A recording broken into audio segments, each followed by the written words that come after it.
ശൈത്താന് ഏറ്റവും ഇഷ്ടപ്പെട്ട പരിപാടിയാണ് കുടുംബം തുളന്നുകൊണ്ട് എന്ന പരിപാടി. ഇതാണ് ഏറ്റവും ഇഷ്ടപ്പെട്ട പരിപാടി. ബാക്കിയുള്ളതൊക്കെ അതിൻ്റെ താഴെ ഉള്ളൂ. ഏറ്റവും ഇഷ്ടപ്പെട്ടത് അതാണ്. കുടുംബം കൊളാക്കുക, ഭാര്യയും ഭർത്താവിനും സ്വീപ്പാക്കുക. ഭാര്യ ഭർത്താക്കന്മാരെ സ്വീപ്പാക്കാൻ വേണ്ടി അവൻ എന്നു മുതൽ പ്ലാൻ ചെയ്യുന്ന നിങ്ങൾ കുറേ മുമ്പ് പെണ്ണ് കാണുന്ന അവിടെ മുതൽ പ്ലാൻ ചെയ്യുന്നുണ്ട്. പെണ്ണ് കാണുന്നിടത്ത് നിങ്ങളുടെ പ്ലാൻ ചെയ്യുന്നുണ്ട്. അങ്ങനെ അവസാനത്തെ പരിപാടിയാണ് കല്യാണത്തിൻ്റെ തലേ ദിവസം രാത്രി മൂപ്പര് വരും. 1 മണിക്ക് എല്ലാവരും ചോറൊക്കെ വെച്ച് പിരിഞ്ഞതിന് ശേഷം സുബൈക്ക് നീക്കണം, ഒന്ന് കടക്കട്ടെ എന്ന് കരുതി കടക്കാൻ അങ്ങോട്ട് നിൽക്കുമ്പോഴേക്കാരം ഇബിലീസ് ഇങ്ങനെ വലിയൊരു കുപ്പായൊക്കെ ഇട്ടിട്ട് ഇങ്ങനെ കയറി ഇങ്ങനെ വരും. ഉറങ്ങാ, ഞാൻ ഉറങ്ങിയിട്ടുണ്ടാവില്ല വെച്ചിട്ട് പോന്നതാ എന്ന് പറഞ്ഞുകൊണ്ട് അരമണിക്കൂർ 1 മണിക്കൂർ കത്തിയടിക്കും. എന്നിട്ട് അതാണ്ടാകുമ്പോൾ കാണാൻ ഇബിലീസ് വേറൊരു കോലത്തിൽ ഇങ്ങനെ വരുന്നു.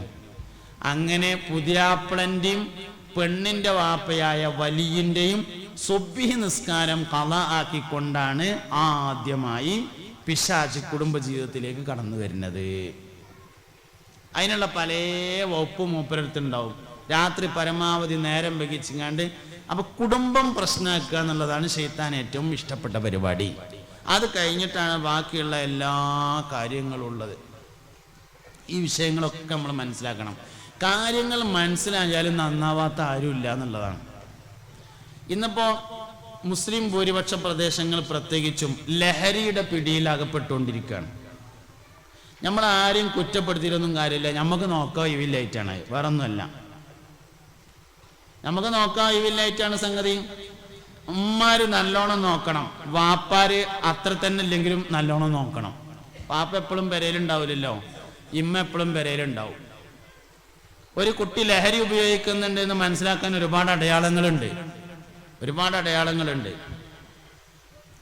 രാത്രി കിടന്നുറങ്ങുന്ന സമയത്ത് വാതിൽ സ്ഥിരമായി കുറ്റിയിടുന്നത് ശ്രദ്ധയിൽപ്പെടുക.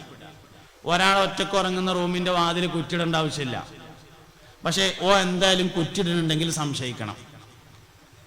രാവിലെ റൂം അടിച്ചു വരാൻ വേണ്ടി ചെല്ലുമ്പോൾ ചന്ദനത്തിരിയുടെയോ അല്ലെങ്കിൽ അതുപോലെയുള്ള വസ്തുക്കളോ കത്തിച്ചതിന്റെ വാസനയുണ്ടെങ്കിൽ ശ്രദ്ധിക്കണം. റൂമിൽ പേപ്പർ കത്തിച്ചതിന്റെ അടയാളങ്ങൾ കാണുന്നുണ്ടെങ്കിൽ ശ്രദ്ധിക്കണം. സ്ഥിരമായി വീട്ടിൽ കാണാത്ത എന്തെങ്കിലും വസ്തുക്കളോ ബോക്സുകളോ ഉണ്ടെങ്കിൽ ശ്രദ്ധിക്കണം. നമുക്ക് അറിയാത്ത ചില സാധനങ്ങളുണ്ടാവും. അങ്ങനത്തെ പെട്ടികൾ എന്തെങ്കിലുമൊക്കെ കിട്ടിയാൽ ആ പേരൊന്ന് ഗൂഗിളിൽ അല്ലെങ്കിൽ യൂട്യൂബിൽ അടിച്ചു നോക്കിയാൽ പറഞ്ഞു എന്താ സാധനം എന്ന്. നമ്മൾ ശ്രദ്ധിക്കാത്ത പല പേരുകളിലും പല രൂപങ്ങളിലുമാണ് ലഹരി വന്നുകൊണ്ടിരിക്കുന്നത്. അതുകൊണ്ട് പരിചയമില്ലാത്ത എന്ത് സാധനം കണ്ടാലും ഗൂഗിളിനോട് ചോദിക്കണം ഇതെന്താണ് സാധനം എന്ന്. ഒന്നുകിൽ ഗൂഗിളിൽ ടെക്സ്റ്റ് ചെയ്താൽ മതി, അല്ലെങ്കിൽ യൂട്യൂബിൽ അടിച്ചൊക്കെ പറഞ്ഞു എന്താ സാധനം. നിർബന്ധമായിട്ടും അത് ചെയ്യണം. ആ സാധനം പരിചയമില്ലാത്തൊരു സാധനം കണ്ടാൽ അത് നഷ്ടപ്പെടുത്തരുത്. ഇന്ന് എല്ലായിടത്തും മൊബൈലുണ്ട്, എല്ലാവരും മൊബൈൽ ഉപയോഗിക്കുന്നുണ്ട്. ഉപയോഗിക്കണ്ടെന്ന് നമ്മൾ പറഞ്ഞിട്ട് കാര്യമില്ല, ഉപയോഗിക്കുന്നുണ്ട്. അതുകൊണ്ട് ഇങ്ങനത്തെ പരിചയമില്ലാത്ത സാധനങ്ങൾ കണ്ടാൽ അത് ചെയ്യണം. കുട്ടികൾക്ക് രാത്രി ഉറക്കം വളരെ കുറവും പകൽ ഉറങ്ങുന്നതും ശ്രദ്ധയിൽപ്പെട്ടാൽ എന്തോ സംഭവിച്ചിട്ടുണ്ടോ എന്ന് പരിശോധിക്കേണ്ടതുണ്ട്. ഭക്ഷണത്തോട് താല്പര്യം കുറഞ്ഞു വരുന്നത് ശ്രദ്ധയിൽപ്പെട്ടാൽ ഇവൻ എന്തെങ്കിലും സംഭവിച്ചിട്ടുണ്ടോ എന്ന് പരിശോധിക്കണം. വീട്ടിലുള്ളവരോട് ദേഷ്യം കൂടുകയും മറ്റുള്ള കുടുംബക്കാരോട് ഇഷ്ടം കൂടി വരുന്നതും ശ്രദ്ധയിൽപ്പെട്ടാൽ ഇവൻ എന്തെങ്കിലും ലഹരി ഉപയോഗം ഉണ്ടോ എന്ന് പരിശോധിക്കണം. ജീവിതത്തിൽ ഏറ്റവും പ്രിയപ്പെട്ടതായി കൊണ്ടു നടക്കുന്ന സാധനങ്ങൾ വിൽക്കാൻ ശ്രമിക്കുന്നത്, ഉദാഹരണം സൈക്കിള്, വിൽക്കാൻ ശ്രമിക്കുന്നത് ശ്രദ്ധയിൽപ്പെട്ടാൽ ലഹരി പദാർത്ഥം ഉപയോഗിക്കുന്നുണ്ടോ എന്ന് പരിശോധിക്കണം. സ്ഥിരമായി കാണുന്ന കൂട്ടുകാർ അല്ലാത്ത വല്ലപ്പോഴും മാത്രം കാണുന്ന കൂട്ടുകാരോട് സ്വകാര്യം പറയുന്നതും സ്വകാര്യം പറഞ്ഞിരിക്കുന്നതും ശ്രദ്ധയിൽപ്പെട്ടാൽ ഇവൻ എന്തെങ്കിലും ലഹരി ഉപയോഗിക്കുന്നുണ്ടോ എന്ന് പരിശോധിക്കണം. വീട്ടിൽ ചെറിയ ചെറിയ കളവുകൾ നടക്കുന്നുണ്ടെങ്കിൽ 20 റുപ്യ കാണാനില്ല, 30 റുപ്യ കാണാനില്ല, 25 റുപ്യ കാണാനില്ല, ചെറിയ ചെറിയ കളവുകൾ നടക്കുന്നുണ്ടെങ്കിൽ മോൻ ലഹരി പദാർത്ഥത്തിന്റെ ലഹരി വസ്തുക്കളുടെ പിടിയിലകപ്പെട്ടിട്ടുണ്ടോ എന്ന് പരിശോധിക്കണം. ഇങ്ങനെ ലഹരി ഉപയോഗിക്കുന്നുണ്ടോ എന്ന് അറിയാൻ ഒരുപാട് തെളിവുകളുണ്ട്.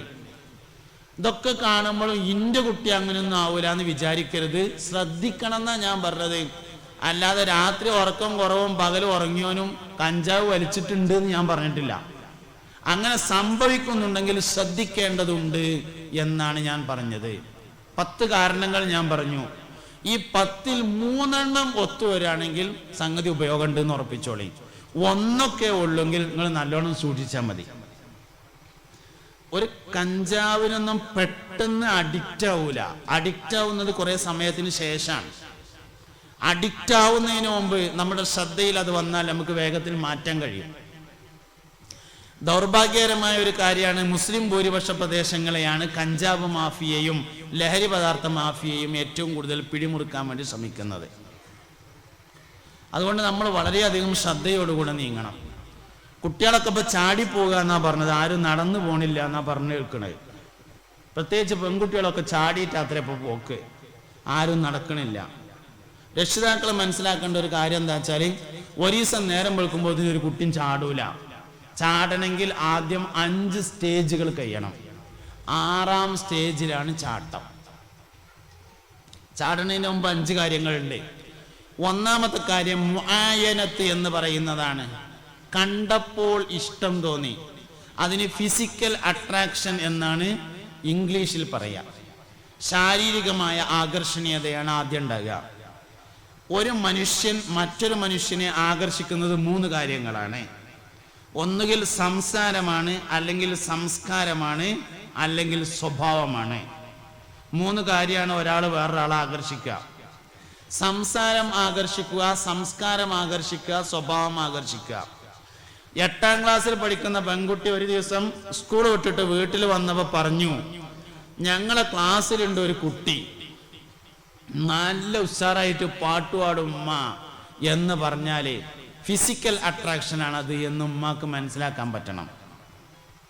അതിന്റെ പേരാണ് ഫിസിക്കൽ അട്രാക്ഷൻ, ശാരീരികമായ ആകർഷണീയത. ഇതിന്റെ 1ാം ഘട്ടം കൊണ്ട് ഒരു പ്രശ്നവുമില്ല.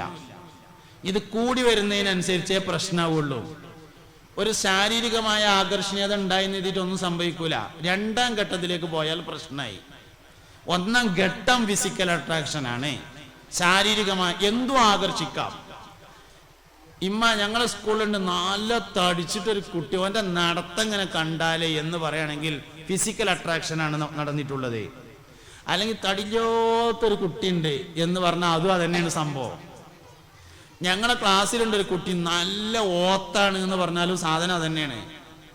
ഞങ്ങളെ ക്ലാസ്സിലൊരു കുട്ടിയുണ്ട് പരീക്ഷയ്ക്ക് നല്ല മാർക്കൈക്കാരെന്ന് പറഞ്ഞാലും സാധനം അതന്നെയാണ്. ഇതിനാണ് ഫിസിക്കൽ അട്രാക്ഷൻ എന്ന് പറയുന്നത്. ചാടുന്നതിൻ്റെ 1ാം സ്റ്റേജ് ഫിസിക്കൽ അട്രാക്ഷനാണ്. ഈ വിഷയത്തെ 1ാം സ്റ്റേജിൽ നിയന്ത്രിക്കാൻ നമുക്ക് പറ്റിയാൽ ആരും ചാടൂല. അവനാൻ ചാടൂല, അവനെ മക്കളും ചാടൂല. ചാട്ടം കുട്ടികൾക്ക് മാത്രം ബാധകമായതല്ല. ഇപ്പക്കാലത്ത് ചാട്ടം വലിയവർക്കും ബാധകമായിട്ടുണ്ട് എന്നുള്ളതാണ്. അതുകൊണ്ട് ഇത് എല്ലാവരും മനസ്സിലാക്കുക.